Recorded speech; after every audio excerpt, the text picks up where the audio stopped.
What's up guys, it's me Jeremy, and today I'm going to bring you guys the top 5 changes to the support role from Season 3 to Season 4. Just before I start, I want to give a huge shout out to my main man Foxdrop LoL for providing me with the idea for this video, and congratulations on hitting 100,000 subscribers. Here's to 100,000 more.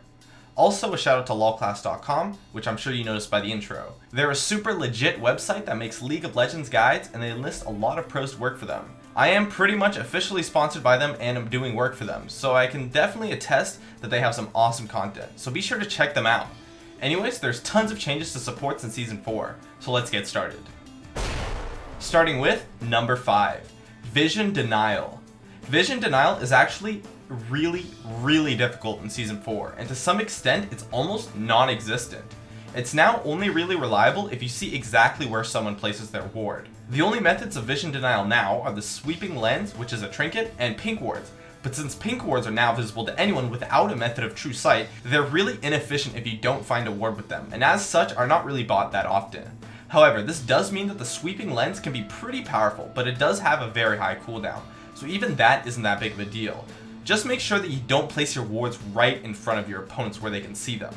And because of this, controlling the map is much more difficult since you'll only be able to deny some very key ward spots rather than the entire area like you used to with oracles.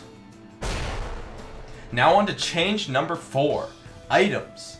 The gold items in Season 4 are ridiculously powerful, especially because they keep their gold generation passives even when they're upgraded. However, since they cost 365 gold, this results in the starting items being only 1 ward and 1 potion, or 2 wards usually if you get the new bandit mastery that gives 40 starting gold. This is actually a very small amount of wards to start with, so it makes getting the warding trinket fairly mandatory at the start, as otherwise you'll be ridiculously vulnerable to ganks. What I usually end up doing later is selling the warding trinket for the sweeping lens, so that I can use it to clear enemy wards. As for which gold item to buy, the Cage's Pick will give you less gold than the Philosopher's Stone in my experience, simply because it's difficult to proc the passive all of the time. So I'll really only build Kage's now if you want the early AP, or if you want to build the Shard of True Ice, which is actually a fairly solid item. And if you're building a tanky support, pick up the Executioner's Emblem, and make sure to use its gold passive to pick up CS. And it's actually a pretty solid item considering that the active on Martyr's Call is actually really powerful. These gold items overall are ridiculously overpowered and give you around 1,000 gold at the 30-minute mark, so right now starting with them is definitely mandatory. Now on to change number 3, gold. Supports in Season 4 have a ridiculous amount of gold. You can easily get as much gold as the jungler, and if you pick up a few CS or some kills and assists, you can get as much gold as a solo laner too. Since your support build is going to be relatively cheap, you can often finish your build around 40 minutes or so into the game, even if you aren't that fed. And this allows you to form legitimate builds on your champions, and results in you being able to get some very valid items and be a very big threat in teamfights. Now, supports can do damage, or they can be main tanks, as opposed to just off tanks and kiting machines. This in itself is an absolutely huge buff to supports overall, and it's awesome. So if you're a support player, get ready for some awesome times in Season 4, as it's extremely easy to pick up multiple items in every single game. And on to change number 2. Warding. The changes to warding are fairly drastic, the main one being that now you can only have 3 wards on the map. Because of this limitation, Sightstone is no longer a mandatory item. This again also frees up your builds an incredible amount, and Sightstone should only be rushed on tanky supports for the health. However, this limit on wards does make controlling the map quite difficult, so use your 3 wards wisely, and you almost always never want to use them in the same areas of the map. This in turn makes juking into bushes a much more powerful strategy, since it's much harder to keep them warded, so keep that in mind while kiting too. But overall, there's a lot less vision in Season 4, so you need to get used to using your wards efficiently. Gone are the days of quantity over quality when it comes to warding. Now you have to make the best use of the wards that you've got.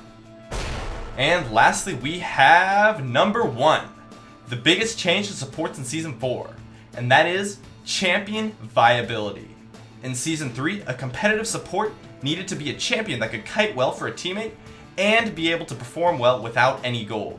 Now that gold is a non-issue since supports get tons of it, now all a champion needs to be able to do to be a viable support champion is to kite well. A lot of AP mids have now become viable supports.